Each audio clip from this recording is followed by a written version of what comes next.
চুয়াডাঙ্গার জীবননগরে বিএনপির সাথে সংঘর্ষে জামায়াত কর্মীর নিহতের ঘটনায় এলাকার পরিস্থিতি থমথমে। বিক্ষোভের পর আঞ্চলিক মহাসড়ক অবরোধ করেন জামায়াত নেতাকর্মীরা। পুলিশ জানিয়েছে এখন পর্যন্ত 2 জনকে আটক করা হয়েছে।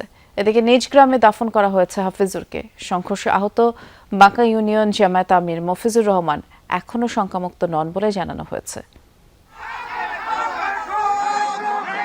এলাকার আধিপত্য ও পূর্বশত্রুতার জের গড়িয়েছে রক্তাক্ত সংঘাতে। শনিবার রাতে চুয়াডাঙ্গার জীবননগরের হাছাদা বাজারে বিএনপি জামায়াত কর্মীদের সংঘর্ষে জখম হন দুপক্ষের 6 জন। গুরুতর আহত হাফিজুরকে যশোর থেকে ঢাকার একটি হাসপাতালে নেয়ার পর মারা যান তিনি।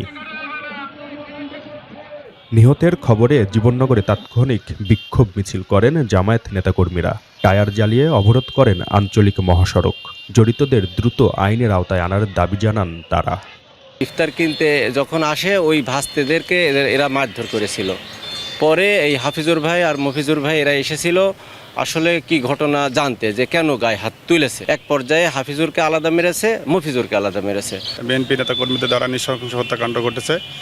আমরা এই হত্যাকাণ্ডে তীব্র নিন্দা জানাচ্ছি এবং রাষ্ট্রের কাছে একটি দাবি জানাই, এই মৃত ব্যক্তি হাফিজুর রহমান ভাইয়ের মৃত্যুর সঠিক তদন্ত হোক এবং সুষ্ঠু একটি বিচার যেন হয়। শাস্তির দাবিতে আলটিমেটাম দিয়েছেন জেলার জামায়াত নেতারাও।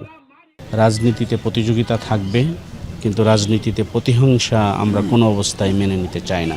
যারা এই সন্ত্রাসী কার্যক্রম করে পুলিশ প্রশাসনকে অনুরোধ করব অতি সত্বর তাদের আইনের আওতায় নিয়ে আসা।